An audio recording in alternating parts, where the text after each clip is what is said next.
Hello friends, question solve करते हैं। Objective 1 chapter 3 H Verma से concept of physics part 1 rest and motion से question number 1 to 7। Total यहाँ पे 7 क्वेश्चन सोल्व करेंगे। सबसे पहला क्वेश्चन को यहाँ पे देखते हैं। A motor car is going due north at a speed of 50 kilometre per hour. एक मोटर कार है जो किधर जा रहा है, गोइंग ड्यू नॉर्थ। तो आप डायरेक्शन बना लें, ईस्ट, वेस्ट, नॉर्थ और साउथ। ये हो गया आपके पेपर पे direction east west north south का। अब जैसे ऐसा क्वेश्चन में आपको इन्फॉर्मेशन मिलता जाए उसको यहाँ पे ड्रॉ करते जाइए फिगर में। ये motor car is going due north, एक मोटर कार जो है नॉर्थ में जा रहा है इस तरह से, ठीक है, at a speed of 50 kilometre per our.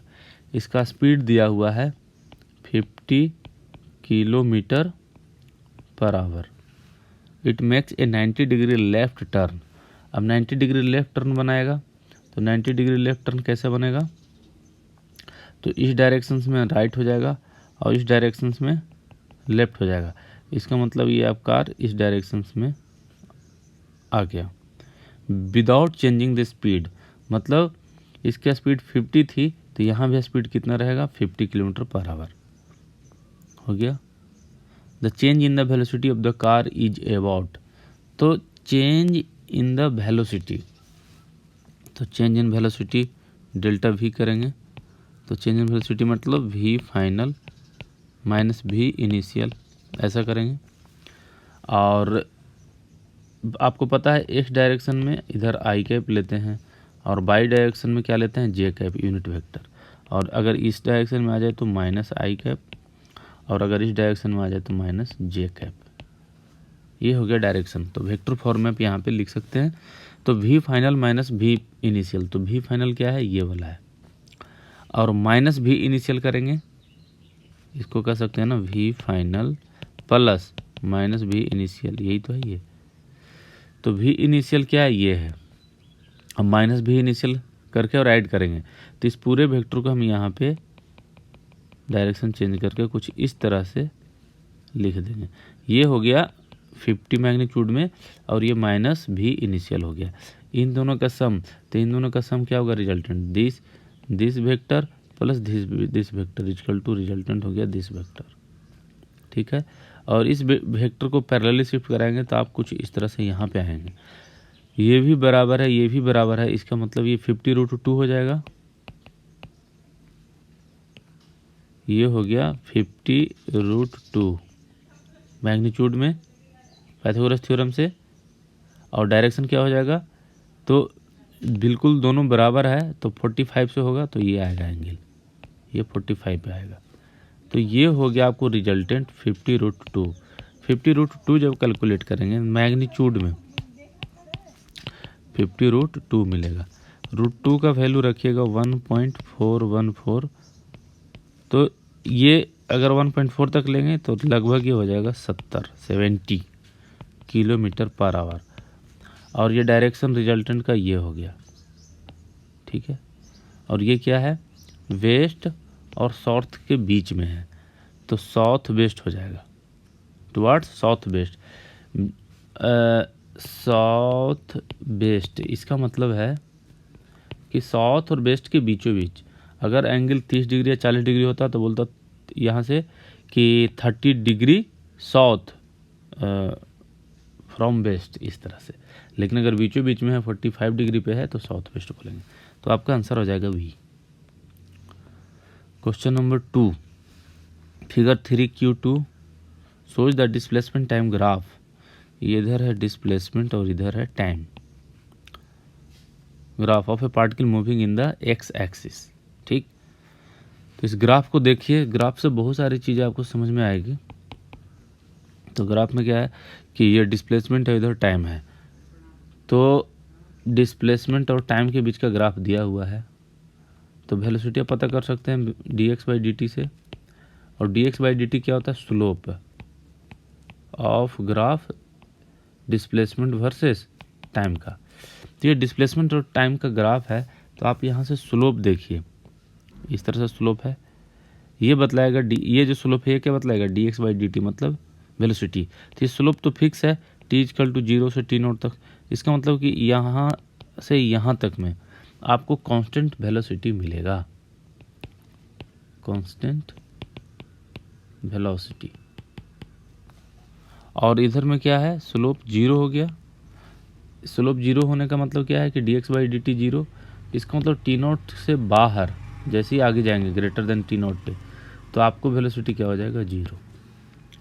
अब इसका ऑप्शन देखिए ए में, the particle is continuously going in positive x direction. तो वेलोसिटी 0 का मतलब क्या होता है, रेस्ट। तो कंटिन्यूसली गोइंग तो नहीं हुआ ना, फिर टी नॉट 0 से टी नॉट तक मोशन के उसके बाद रेस्ट में होगा, तो कंटिन्यूसली गोइंग गलत हो गया। B, the particle is at rest. Particle जो है टी नॉट के बाद रेस्ट में आया, उससे पहले तो मोशन कर रहा था। The velocity increases up to a time T nought and then becomes constant. Velocity तो कांस्टेंट था, उसके बाद 0 हो गया, तो ये भी गलत हो गया। D, the particle moves at a constant velocity up to a time T nought then stops. तो ये सही है, तो ऑप्शन डी यहाँ पे राइट ऑप्शन हो गया। Question number 3, a particle has a velocity u towards east at t equal to 0।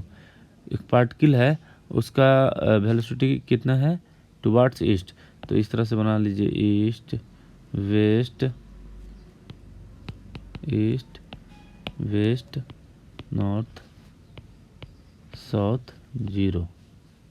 ठीक है, कहते हैं पार्टिकल है जो velocity U towards east at T equal to 0। तो एक पार्टिकल है जिसको वेलोसिटी u है, कब, जब t इक्वल टू 0 पे देखा गया towards east. Its acceleration is towards west, और इसका एक्सेलरेशन किधर है, इसी पार्टिकल का एक्सेलरेशन इधर है, मतलब डी एक्सीलरेट हो रहा है वेस्ट में। एंड इज कांस्टेंट, और ये क्या है, फिक्स है।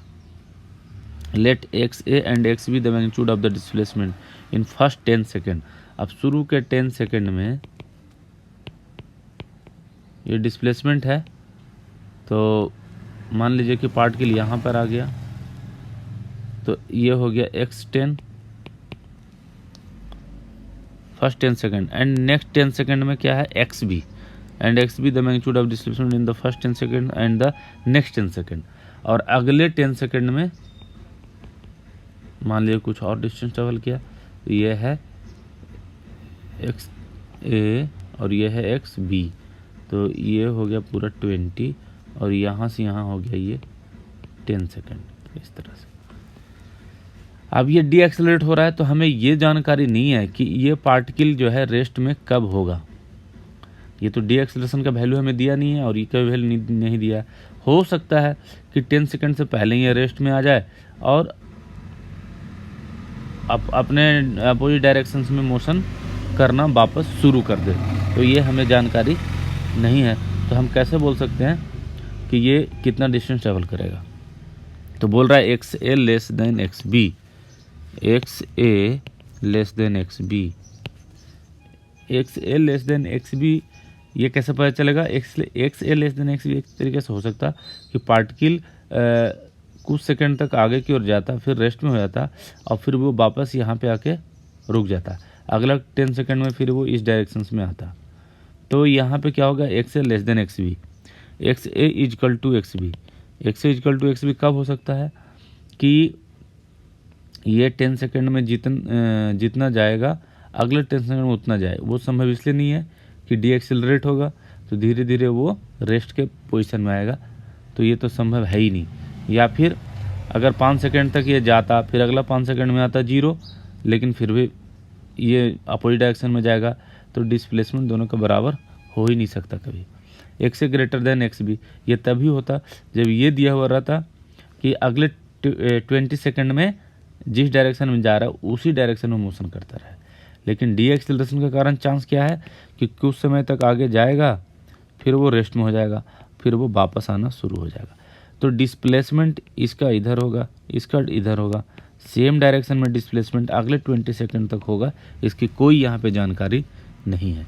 तो the information is insufficient to decide the relation x A and x B.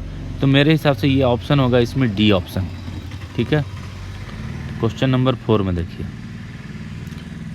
Question number 4 क्या कहता है, a person travelling on a straight line moves with a uniform velocity v1 for some time. Straight line पे एक particle motion कर रहा है, a person travelling person motion कर रहा है स्ट्रेट लाइन पे with a uniform velocity v1, और ये कर रहा है v1 से फॉर सम टाइम, कुछ समय के लिए, and with uniform velocity v2, और उसके बाद कुछ समय के बाद फिर क्या करता है, इसका v2 हो जाता है, velocity v2 for the next equal time. तो यहाँ पे मान लीजिए कि t टाइम के लिए, अब कुछ समय के लिए फिर यहाँ से यहाँ का जो टाइम है वो भी t है, तो इस समय भी वो v1 से कर रहा है और इस समय भी वो v2 से कर रहा है इक्वल टाइम के लिए। The average velocity v is given by, तो एवरेज वेलोसिटी का क्या होगा फार्मूला, v एवरेज, तो क्या लिखेंगे, टोटल डिस्प्लेसमेंट। अच्छा, ये स्ट्रेट लाइन मोशन है तो आपको डिस्टेंस और डिस्प्लेसमेंट एक ही जैसा मिलेगा, तो delta S by delta T कर दीजिए, total distance in total time. तो उसने डिस्टेंस कितना तय किया, अब इसमें यूनिफॉर्म वेलोसिटी का केस है तो एस बराबर यू टी वाला फार्मूला यूज कीजिए, डिस्टेंस पता करने के लिए स्पीड और टाइम को सीधा मल्टीप्लाई कीजिए, तो v1 इंटू टी कर दीजिए, ये वाला डिस्टेंस मिल गया, और फिर v2 इंटू टी कीजिए, आपको ये वाला डिस्टेंस मिल जाएगा, ठीक है, प्लस v2 इंटू टी, और टोटल टाइम कितना लगा, t और t 2t, इसको सोल्व करेंगे तो आ जाएगा v1 प्लस v2 बाई 2, ये हो जाएगा आपका answer v1 plus v2 by 2, A option सही हो गया। क्वेश्चन नंबर 5 कहते हैं person travelling on a straight line moves with uniform velocity v1, straight line motion कर रहा है और यूनिफॉर्म वेलोसिटी v1 से मूव कर रहा है, ठीक है, तो यहाँ पे एक्सेलरेशन 0 है फॉर अ डिस्टेंस x, अब ये x डिस्टेंस तक ऐसा ही चलता है v1 से, and with uniform velocity v2 for the next equal distance, और उसके बाद जो है वो v2 से चलता है नेक्स्ट इक्वल डिस्टेंस, कितने दूर, फिर x डिस्टेंस के लिए, द एवरेज वेलोसिटी, तो v एवरेज का फिर फार्मूला लगाइएगा delta S by delta T, total distance by total time, total displacement by total time, और ये लीनियर मोशन है, यहाँ पे एक्सेलरेशन 0 है, ध्यान रखिएगा, इसलिए डिस्टेंस और डिस्प्लेसमेंट दोनों लिख सकते हैं। तो टोटल देख लीजिए, डिस्टेंस x और x कितना हो गया 2x, और टाइम, तो आपको यहाँ पे s बराबर यू टी का फॉर्मूला यूज करना पड़ेगा, plus half A T square करेंगे तो a तो 0 है, इसलिए पूरा पोर्शन 0, तो s बराबर यू टी, तो t बराबर s अपॉन यू, तो s कितना है x अपॉन यू कितना है v1, दूसरा टाइम ये वाला टाइम मिल गया, और ये वाला टाइम कैसे निकालेंगे, फिर वैसे ही x अपॉन v2 से, ठीक है। अब इसको थोड़ा सोल्व किया जाए तो देखिए क्या मिलेगा आपको, v एवरेज को यहाँ पे v से शायद सिर्फ रिलेट किया है, तो v is equal to x common लेंगे, देखिए यहाँ से x के यहाँ से कॉमन लेंगे तो वो कैंसिल आउट हो जाएगा, तो आपको यहाँ पे जो मिल जाएगा वो मिलेगा 2 और 1/v1 प्लस 1/v2।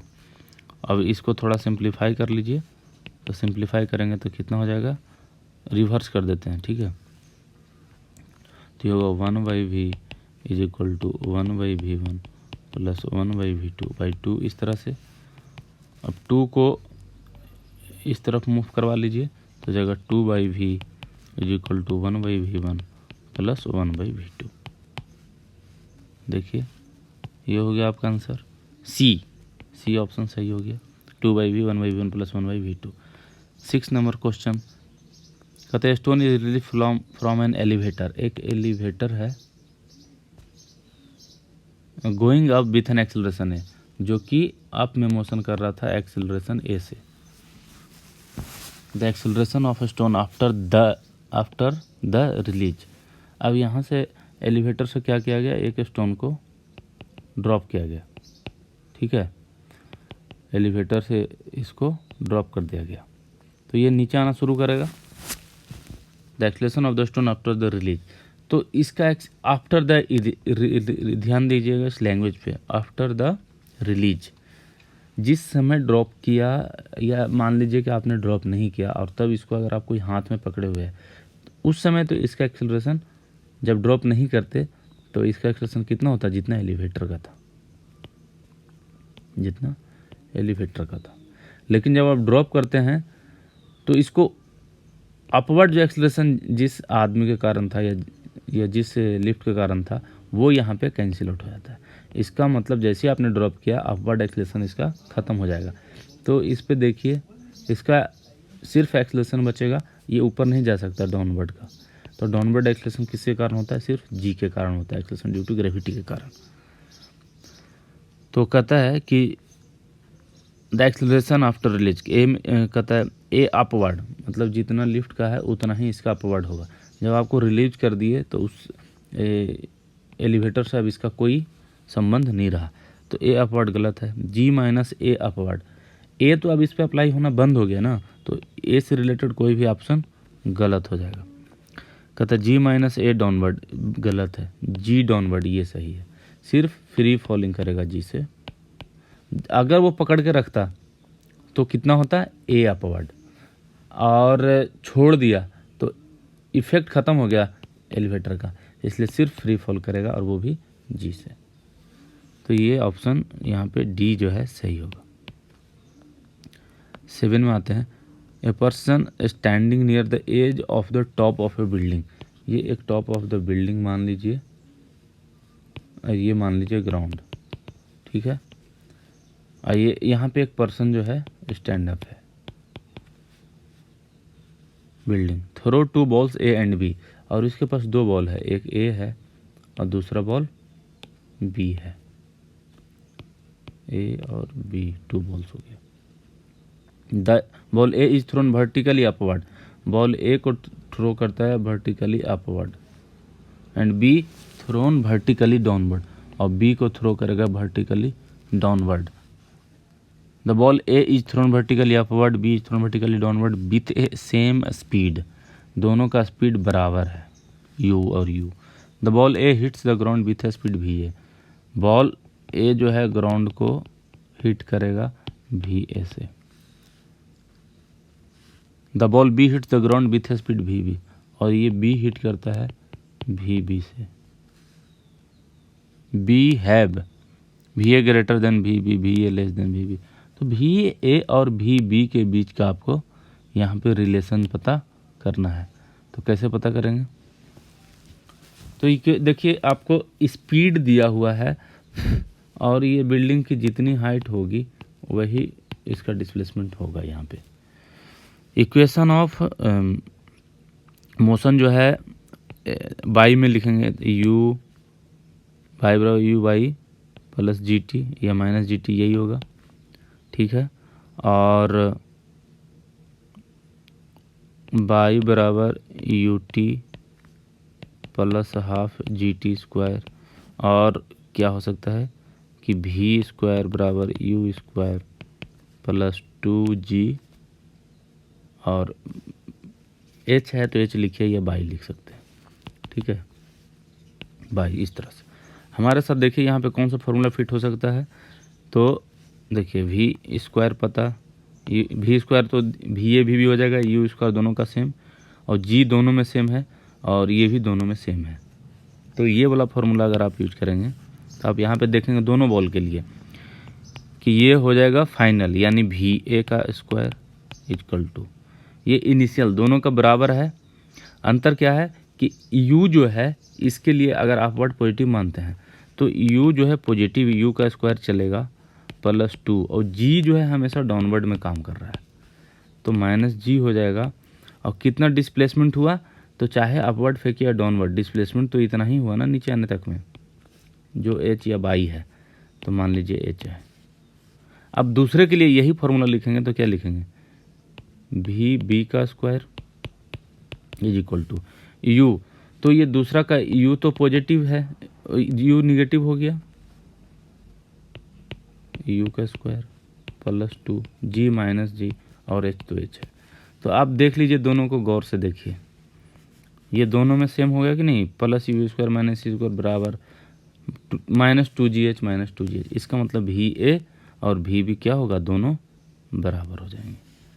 इसका मतलब है भी ए इजकल टू भी भी, क्योंकि डिस्प्लेसमेंट दोनों का बराबर है और जो वेलोसिटी है वो अपोजिट है, लेकिन स्क्वायर में फॉर्मूला में यूज होता है, इसलिए ये भी बराबर हो गया और जी भी बराबर है। तो भी ए इज इक्वल टू भी बी, ऑप्शन सी आपका राइट ऑप्शन होगा। आपको हमारा वीडियो कैसा लगा ज़रूर बताइएगा। हमारे चैनल को सब्सक्राइब कर लीजिए और दोस्तों को ज़रूर बताइएगा इस चैनल के बारे में, और शेयर कीजिए मेरे चैनल के लिंक को, कमेंट कीजिए। कोई